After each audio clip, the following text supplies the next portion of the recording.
Okay, so in today's video, we are doing the unboxing and first impressions of the newest budget tablet by Samsung. It is, of course, the all-new Samsung Galaxy Tab A. This is the Tab A8, which is, of course, the successor to the Samsung Galaxy Tab A7, released last year. No, not last year, but the year before it was released in October, I believe, of 2020. So this is the successor. Let's see what this guy has to offer. Let's go ahead and jump in.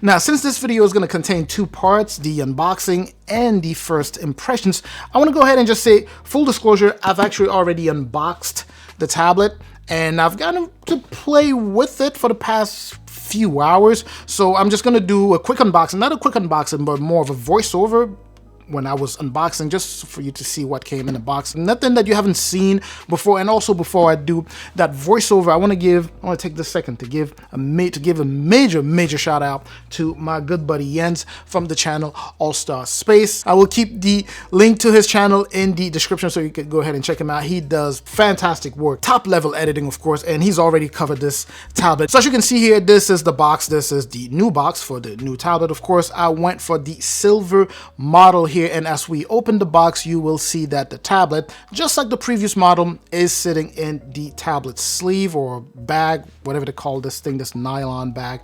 So we're going to take that and put that to the side for now and see what else comes in this box here. The next thing in the box would be, well, the next thing that I'm taking out here is just the manual. And right under the manual, we have the SIM tray tool there. That's to pull out the SIM tray. And on the other side of the box here, we will find two things. The first one is going to be the wall adapter or the power brick, whatever you want to call it.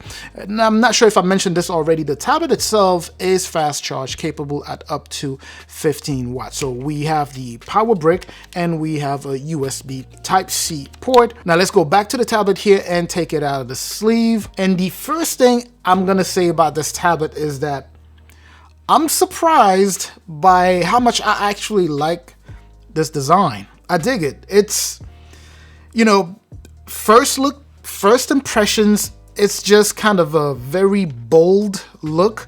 You know, these sharp corners just kind of give it a very bold stance. It's pretty clean. I like it. I actually really like it. So going around the tablet, of course, the good thing is we still have the quad speaker setup. So you have two here and two there, and they're actually pretty loud. Now, when you push the volume, depending on what you're playing, depending on the type of audio coming out of it, the sound may get a little, if the original audio itself is not great, but I'm going to say, you know what, it's still good. The tablet feels dense. Don't worry, I'm going to get a chance to compare this to the Galaxy Tab A7. Don't even worry about it. And by the way, if this is your first time visiting, well, welcome to the channel. Of course, I'm certainly hoping that you are enjoying the content so far, which, if you are, please do me a huge favor, hit both the like and the subscribe button there. I truly appreciate that. All right, so the tablet feels very dense. No, it's still a light tablet, you know, for you to carry it. It's just, it feels, I'm not gonna say it feels premium, but maybe slightly more premium than the previous one, and I'm really shocked that I'm saying this. But anyway, so we have that. Of course, we have the usual suspect, the power button, the volume rocker, we have the mics around there, and we have, of course, the USB Type-C port, which unfortunately cannot push out video signal. That was the case, of course, with the Samsung Galaxy Tab S6 Lite, which is kind of more of a mid-range, you know, right in the middle of mid-range there. So it is the same deal here.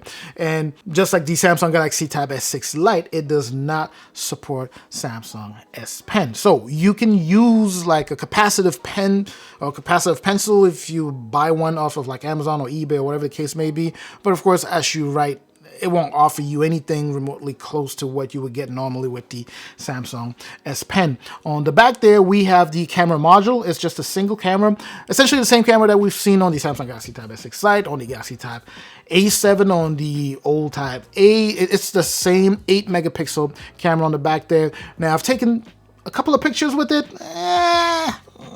You know, it's not really meant to take top level pictures, right? The front here, we have a 5 megapixel selfie camera. It is also just one of those, just like it was the case with the Samsung Galaxy Tab A7, you can use it for, you know, video calls, you know, conference calls, Zoom call, whatever the case may be with friends, family, or even work. quality is really going to depend on how well lit the setting is, right? So you will, if you're going to be using that a lot, just make sure that the setting that you are shooting from is very well lit and you should be fine. The last thing we have here is the micro SD card slot, and that is good, of course, because this is the base unit, as I mentioned earlier, 32 gigs of internal storage that you can, of course, expand that up to 1 terabyte using a micro SD card. And I almost forgot this one last thing here.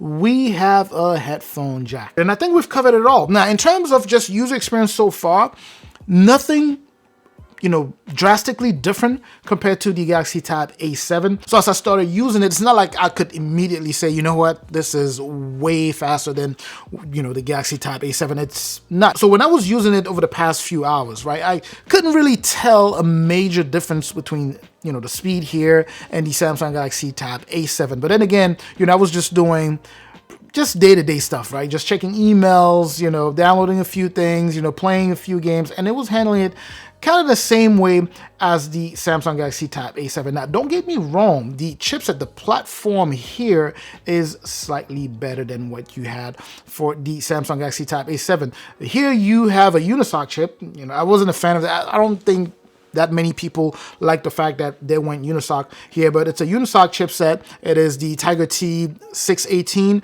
So if we were to compare that to the Snapdragon 662, I believe that was with the Samsung Galaxy Tab A7, there is a difference, right? Especially, I want to test that out even more in terms of gaming. And of course, I will put all of that in my full review. But so far, there's not a drastic difference. You may, if that, you may really notice a very tiny difference. If that, I will get to thoroughly test both and side by side, do a very close comparison side by side and come to you with another video down the line with it. But other than that, the display here is actually pretty nice. Still the same thing I would expect from Samsung, right? So it's a nice display. The resolution here is what, 1920 by 1200, I believe. I might be wrong, 1920 by 1200, but this display is slightly larger than what you had on the Galaxy Tab A7. So in terms of PPI, it might be a tiny bit denser on the Galaxy Tab A7 because that